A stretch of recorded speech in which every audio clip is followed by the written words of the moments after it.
The Emperor's Naked Army Marches On is a 1987 documentary by renowned filmmaker Kazuo Hara. The film follows the life of a very outspoken individual named Kenzo Okuzaki and his wife Shizumi.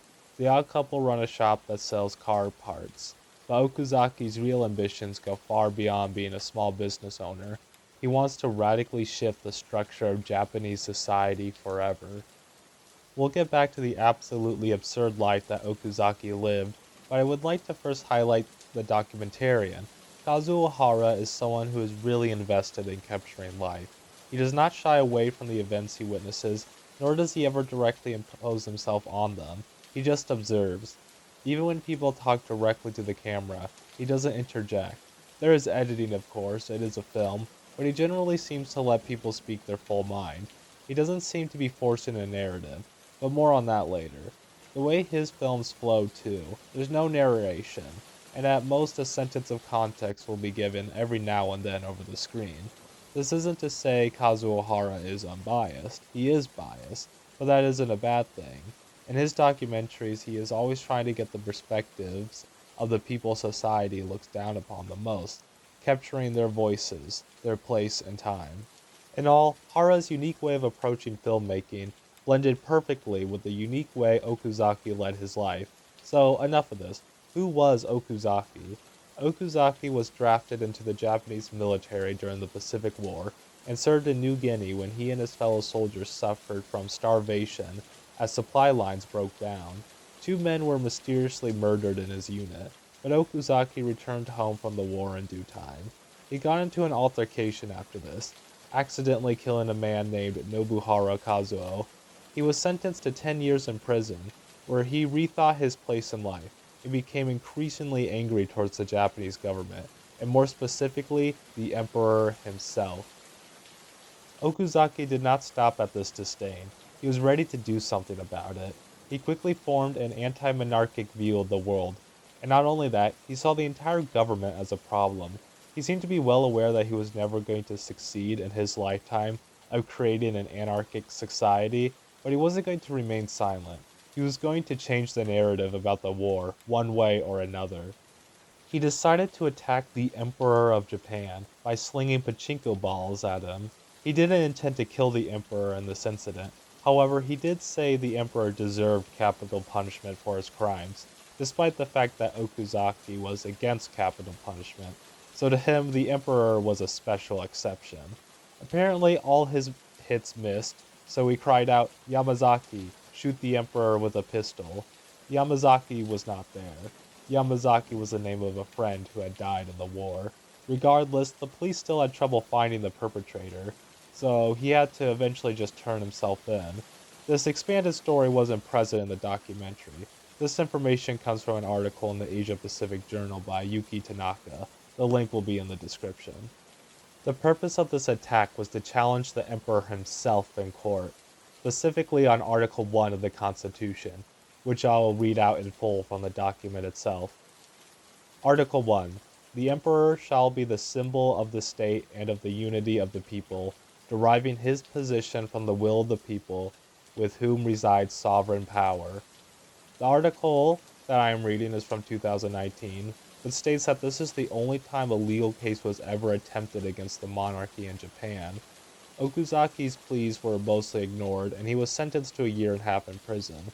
But his time in detainment was taken in as well, and he was let go pretty soon afterwards. Okuzaki was not done yet, and his next course of action was distributing pornographic drawings of the emperor. This got him back in prison where he unsuccessfully ran to be a representative of his district. After he was released, his next plan was to kill the prime minister, Tanaka Kakue, a corrupt politician of his time, and a fun fact, the only modern Japanese prime minister that didn't finish high school. As far as I can gather, Okuzaki only wrote about killing him and didn't actually attempt anything. He did catch the ire of the police, but escaped without prosecution this time. This brings us to the documentary. I said earlier that Kazuo Hara doesn't force a narrative, and I still maintain that notion.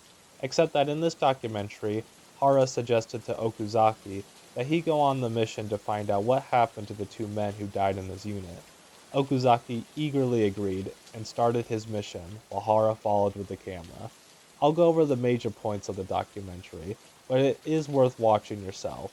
I usually do literary analysis, if you will, of films on this channel, but considering this is about real people, not characters, I don't want to impose my interpretation on top of real people with their own lives and agency.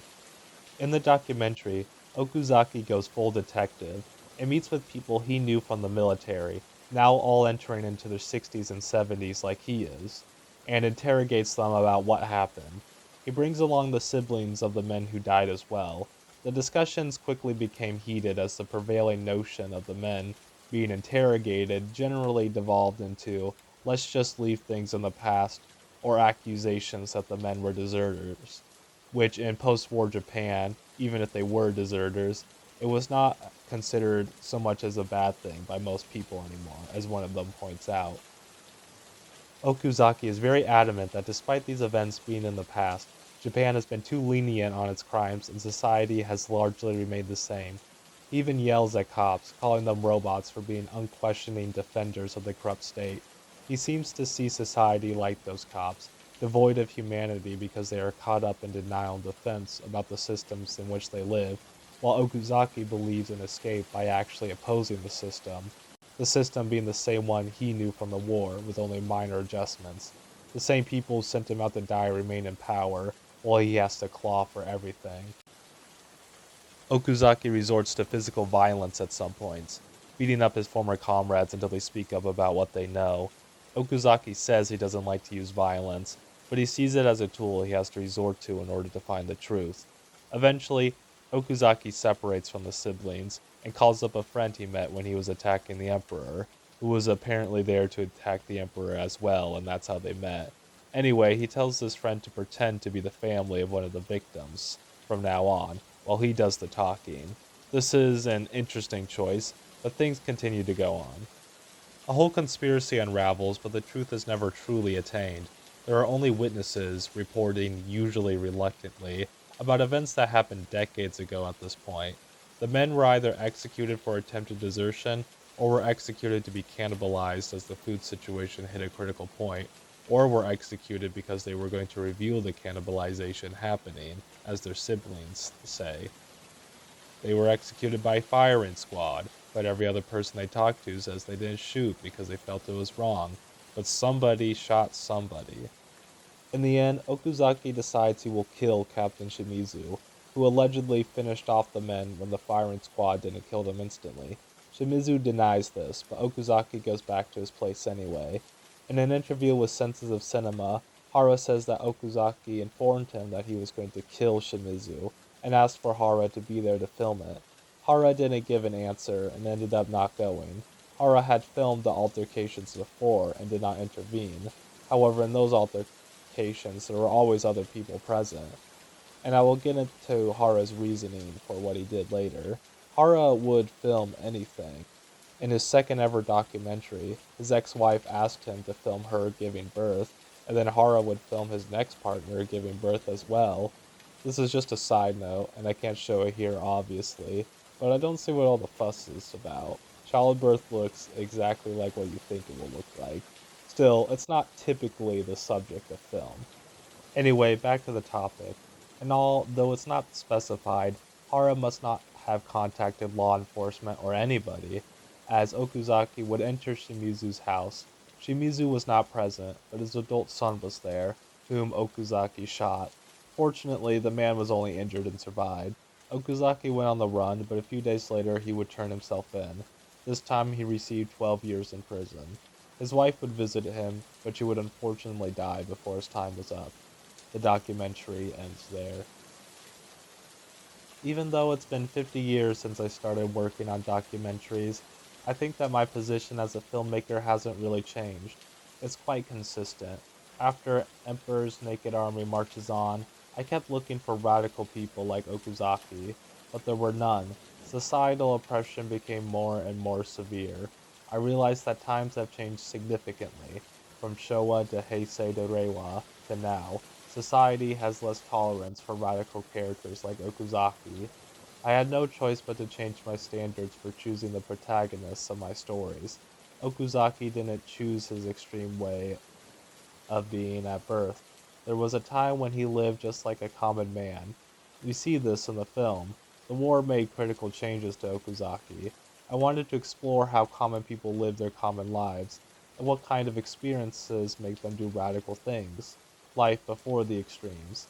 What experiences radicalize you? That's the meaning of my work. In Senin Asbestos disaster, I depict the everyday lives of ordinary people, but after an 8-year trial, they may emerge as radical as Okuzaki. This is what interests me. I doubt that I will really change in any direction. I found what's mine. So why do I bring up this documentary? This bizarre story that can be at turns baffling and at more times disturbing. It's because I see something in Okuzaki, a spirit that I think should be emulated, not necessarily his violent attributes, but his willingness to lead an uncomfortable life, his forthcomingness about his mistakes, and his dedication to bring about something better. Okuzaki dedicates his life to change, and that is uncomfortable. He is probably seen as a nuance by many, an odd character disrupting my commute to work or my dinner out with all his protesting. I would like to imagine that the feeling of being annoyed is actually envy. Envy at someone who is actually putting themselves directly into the spiteful light of society and laughing it off. Someone who will not let the atrocities of his system continue unheard. He will challenge the lives that we have all accepted and can imagine a better future that we all chose to forget. Hara allows us to see that life, to understand why Okuzaki acts the way he does. Hara himself said in the interview he disagreed with the violence, but he said he wanted us to understand. This makes me wonder, why don't we emulate him? If we want to see change in today's world, it requires us to be annoying, disruptive, vocal, and outright angry. It requires us to alienate a few people, but believing in something is not a wrongdoing. You have been told to not believe in ideologies and to live with the status quo, and in due time we can change the narrative, and they will come to understand. If nothing is said, why would anyone change their mind?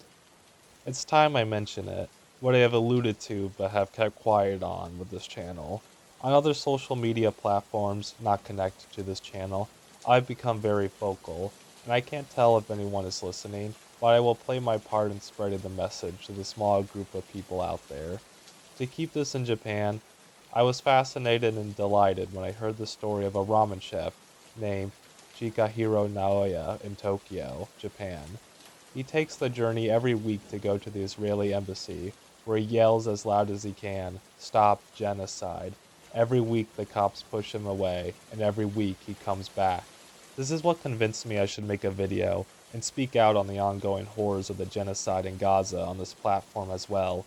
Noya's consistent resistance is exactly the example we need. It's not one act, it's not one saying, it's persistence. It's being unconventional and making other people feel it.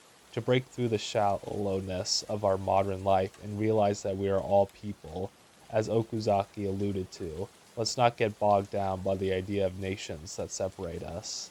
Okuzaki isn't here anymore, but I've seen mass protests in Japan, and I've seen mass protests around the world. While governments continue to aid the apartheid state of Israel, the people of the world are mobilizing across borders. We are starting to break the barriers laid before us. The movement to save the people of Palestine is standing in solidarity with movements for workers' rights and immigrants' rights, and the LGBTQ plus rights and women's rights, and the liberation of all. It may not be this year, it may not be next year or the next, it might not be in 80 years, but I believe we should keep it up. At the very least, we won't regret not being a part of it.